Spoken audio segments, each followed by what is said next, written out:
বিধান শ্রমিক আন্দোলনের সবশেষ কি অবস্থা দেখছেন? ছাঁটাই করা কর্মচারীদের বিষয়ে মালিক পক্ষ কোনো সিদ্ধান্ত নিয়েছে কিনা? অতিথি শ্রমিকদের আজকের যে আন্দোলন, যে পঞ্চম দিনের যে আন্দোলন, সেখানে কিন্তু তাদের যে আত্মীয় স্বজন, যারা পরিবারের লোকজন, তাদের স্ত্রী, দ্বারা পুত্র সবাই এসছেন এখানে। এবং বিশেষ করে আমরা তাদের সন্তানদের কথা শুনেছি, যারা এখন এই যে পরীক্ষা দেবে বা সামনে ফাইনাল পরীক্ষা, তাদের পরীক্ষার ফিস যোগান দেওয়া। যেহেতু বাবার এখানে চাকরি করে অফিসে নিয়ে তাদের কোনো চাকরিচ্যুত করা হয়েছে, যার ফলে কিন্তু তারা কিন্তু তাদের অসহায় কান্না আমরা শুনেছি, বিশেষ করে যারা শিক্ষার্থী। এবং এখানে ইতিমধ্যেই বাসদের সদস্য সচিব বরিশা চক্রবর্তী তিনি এসেছেন। আসার পরে শ্রমিকদের মধ্যে আরো একটা উৎফুল্ল ভাব এসছে এবং আজকের ঠিক 2:30টায় আবার মালিক পক্ষের সাথে বৈঠক হবে শ্রম অধিদপ্তর এবং সেখানে উপপরিচালকের দপ্তরে। সেখান থেকে কি সিদ্ধান্ত আছে সেটা জানা যাবে বা পরবর্তী পর্যায়ে এরপর আমরা জানাতে পারবো। কিন্তু এখন দেখা যায় যে শ্রমিকদের যে পরিবার বা স্বজন যারা আসছেন, তারা কিন্তু এই যে থালা নিয়ে তারা বলছে যে আমাদের খাবার দিতে হবে।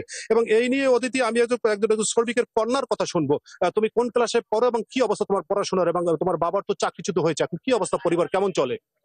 আমি বর্তমানে অনার্স দ্বিতীয় বর্ষে পড়াশোনা করি। আমার পরিবারের সদস্য সংখ্যা হচ্ছে 7 জন। তো আমরা হচ্ছে 4 ভাই বোন পড়াশোনা করি। আমার মেজ বোন বর্তমানে ইন্টারে পড়ে, ও হচ্ছে সামনে এইচএসসি পরীক্ষা দেবে। এখন এমন অবস্থায় হঠাৎ করে বাবার চাকরি চলে যাওয়ার কারণে আমাদের পড়াশোনা একদম বন্ধ হয়ে যাওয়ার উপক্রম হয়েছে। তো সামনে যেহেতু আমার বোনের এসএসসি পরীক্ষা, তো ওইখানে আমাদের অনেক পাওনা বকেয়া আছে, তারপর আমার কলেজের অনেক পাওনা বকেয়া আছে। এমন অবস্থায় কোম্পানি হচ্ছে বেতনও দিচ্ছে না।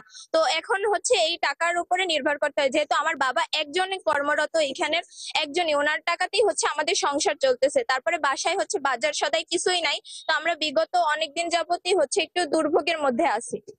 অতিথি শুনলেন যে এই যে শিক্ষার্থীর কথা, তারা তো পরিবার কিন্তু দুর্ভোগেই আছে, টানাপোড়েনের সংসার। এমনিতেই এখানে বেতন সর্বোচ্চ 20 থেকে 22 হাজার টাকা শ্রমিকদের বেতন। এই বেতনে এই সময়ে কিন্তু সংসার চলে না। এবং আমরা আমাদের সাথে বাসদের যে সদস্য সচিব বরিশা চক্রবর্তী আছেন, ওনার সাথে একটু কথা শুনবো। দিদি, আজকের কখন আবার বৈঠক বসবে? বৈঠকে কোনো সিদ্ধান্ত হবে কিনা? গেল দিন তো কোনো সিদ্ধান্ত হয়নি। দেখুন, আমরা তো অবশ্যই আশা করি যে মালিক এই শ্রমিকদের, আপনারা দেখেছেন যে সন্তানেরা তারা একেবারেই এই চাকরির উপর নির্ভরশীল। প্রত্যেকটা পরিবার, ছোট ছোট বাচ্চা থেকে শুরু করে অনার্স ইন্টারমিডিয়েট পর্যন্ত কিন্তু এই চাকরির উপর নির্ভর করেই তারা পড়ালেখা করছে। আজকে তারা রাস্তায় এসে বসেছে।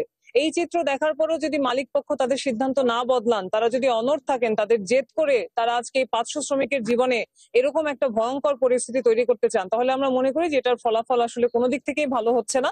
আমরা আশা করব যে মালিকের শুভবুদ্ধির উদয় হবে এবং আজকের বৈঠক থেকে আমরা গতকালও তাদেরকে যে কথা বলেছি, চাকরি ফেরত দেওয়ার বিষয়ে যে সিদ্ধান্ত, সেদিকে তারা অগ্রসর হবে।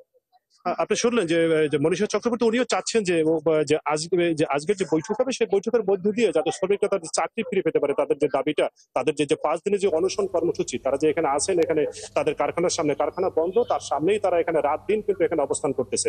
এবং তারা চাচ্ছেন যে তাদের চাকরি ফিরে দিলে আর কোনো ধরনের এখানে কোনো কর্মসূচি থাকবে না তাদের, তা না হলে কিন্তু তারা বড় ধরনের কর্মসূচি, এবং তারা ঢাকা লং মার্চ করার জন্য তারা কিন্তু প্রস্তুত আছেন। অদিতি, বিধান, আপনার কাছ থেকে আমরা এই আন্দোলনের সবশেষ খবর জানছিলাম। আপনি সংবাদ সংগ্রহ করছেন, নিশ্চয়ই পরবর্তীতে আবারও কথা হবে। দর্শক, বরিশাল থেকে সহকর্মী বিধান সরকার আমাদের সাথে যুক্ত ছিলেন এতক্ষণ।